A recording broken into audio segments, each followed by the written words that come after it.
எல்லாருக்கும் வணக்கம். இன்னைக்கு பாபாஜியின் சரிதில் 8வது அத்தியாயம் பார்க்க போகிறோம்.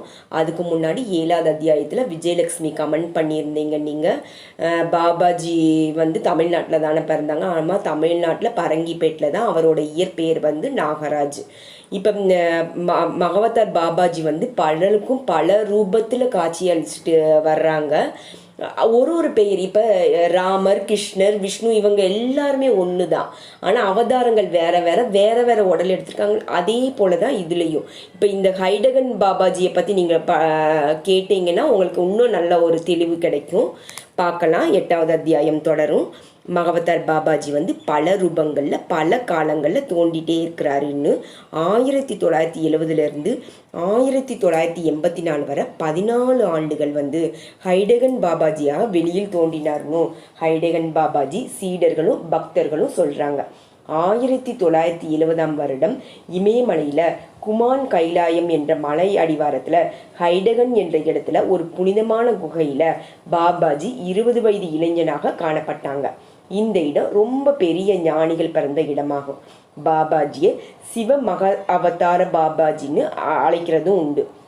இப்போ பரமஹம்ச யோகானந்தரும் தனது யோகியின் சுயசரிதத்தில் புத்தகத்தில் இது உறுதிப்படுத்தியிருக்கிறதாக அவரது சீடர்கள் சொல்கிறாங்க. சனாதன தர்மத்தை புதுப்பிக்கவே தம் தோண்டியுள்ளதாக பாபாஜி சொல்கிறார். உண்மை, எளிமை, அன்பு இவைதான் மனிதனுக்கு தேவையான அடிப்படை தத்துவம்னு சொல்கிறாங்க. தன்னலமற்ற மனித நேயமிக்க சேவையை கடவுளிடம் சரணடைவதற்கு வழின்னு பக்தர்களுக்கு அடிக்கடி சொல்கிறாங்க. பாபாஜி தனது இந்த ஸ்தூல உடலை விட்டு 1984 வருடம் பிப்ரவரி 14 பிரிந்தார். அவர் கடைசியாக சொன்ன வார்த்தை, நான் எப்பொழுதும் உங்களுடனேயே இருக்கிறேன் என்பதுதான்.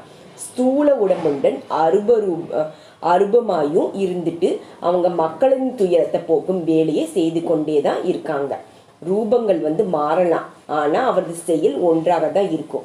ஒரு யோகியின் சுயசரிதத்தை படித்த பலரும் குமான் மலைகளில் அடிவாரத்தை தேடி பிடிச்சு ஹைடகன் என்ற இடத்துல இருந்து ஹைடகன் பாபாஜியை தரிசிச்சாங்க. இவரே மகவதார் பாபாஜி என்பது அவர்களின் திடமான நம்பிக்கையும். பாபாஜி ஆண் வடிவில் இருந்த போதிலும் அவருக்குள் தெய்வீக அன்னை நிறைந்திருப்பதை கண்கூடாக காண முடியும். ஆதிசக்தி அவருக்குள்ளே நிறைந்திருக்கிறார். தாய், தந்தை, தெய்வம் எல்லாமே அவராகவும் இருக்கிறார். அவரை வணங்குவதற்கு பக்தர்கள் அடிக்கடி வரும்பொழுது ஒரு சால்வை அவர் தலையையும் தோள்களையும் சுற்றி போர்த்தப்பட்டிருக்கும். அசையாமல் அமர்ந்திருக்கும் அவரை சுற்றி மலர்கள் குவிந்திருக்கும். அந்த நேரத்தில் அனைவருக்கும் அவர் தெய்வீக அன்னையாகவே காட்சி தர்றாங்க. ஒரு சமயம் மகந்த் என்பவர் பாபாஜியுடன் பிருந்தாவனிலிருந்து மதுபன் என்ற இடத்திற்கு போனாங்க. மேகங்கள் இல்லாத வானத்துல திடீர்னு மேகக்கூட்டம் தோன்றி சில நிமிடங்கள்ல பேய்மலை கொட்ட தொடங்கியது. பாபாஜி மலையில இங்கு அங்கும் ஓடினார். அவருடன் மகந்தும் ஓடினார். ஆனால் பாபாஜியின் மீது மலை ஒரு துளி கூட விழல. மகந்த் சேரும் சகதியுமா இருந்தார். இதை பார்த்த மக்கள் ஓடி பாபாஜியின் கால்கள்ல உணர்ச்சியில மலையில் நனைந்தபடி விழுந்தாங்க. சீலா என்ற பக்தி நிறைந்த பெண்மணி குடும்பத்துடன் பல ஞானிகளையும் சாதுக்களையும் குருக்களையும் அடிக்கடி பல இடங்களுக்கு சென்று சந்திப்பாங்க. எங்கும் அவளுக்கு மன நிறைவு கிடைக்கல. கடைசியா 1972 மகவதார் பாபாஜியை தரிசனம் செய்ய வந்தார். பாபாஜியை பார்த்தவுடன் மௌனத்திலேயே அவரோடு பேசினார். தங்கள் யார் என்பதை தனக்கு காண்பிக்க வேண்டும் என்று வேண்டினாள். அடுத்த அரை மணி நேரமும் அவளது கைகளை அவளே பிரமிப்புடன் கிள்ளி பார்த்து கொண்டே இருந்தாள். காண்பது கனவல்ல என்று புரிந்து கொண்டாள்.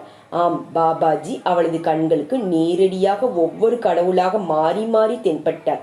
இந்து மத கடவுள்கள் மாத்திரம் அல்லாமல் மற்ற மத கடவுள்களும் தோன்றி மறைந்தன. என் திறந்த கண்களினால சிவபெருமானையும் ஆஞ்சநேயரையும் பாபாஜியையும் பார்த்தேன் என்று பரவசம் பொங்க அந்த பெண்மணி கூறினார். பிரபஞ்சத்தை தன்னுள் ஐக்கியமாக கொண்டிருக்கும் பாபாஜி பல ரூபங்கள்ல பலருக்கும் தரிசனம் தந்து கொண்டுதான் இருக்காங்க. நான் எங்கும் இருக்கிறேன், உனது மூச்சில் இருக்கிறேன். அனைவரோடும் ஒற்றுமையை உணர்த்துவதற்கு உனக்கு உதவி செய்வேன். நீ கற்பனையில் கூட பார்க்காத ஒரு சுதந்திரத்தை உனக்கு அளிப்பேன். நீ நிம்மதியுடன் இருந்தால் நானும் நிம்மதியுடன் இருப்பேன். நீ துன்பத்தில் இருந்தால் நானும் துன்பத்தில் இருப்பேன். உனக்கு பிரச்சனைகள் இருந்தால் அதுவும் எனக்கு தான்.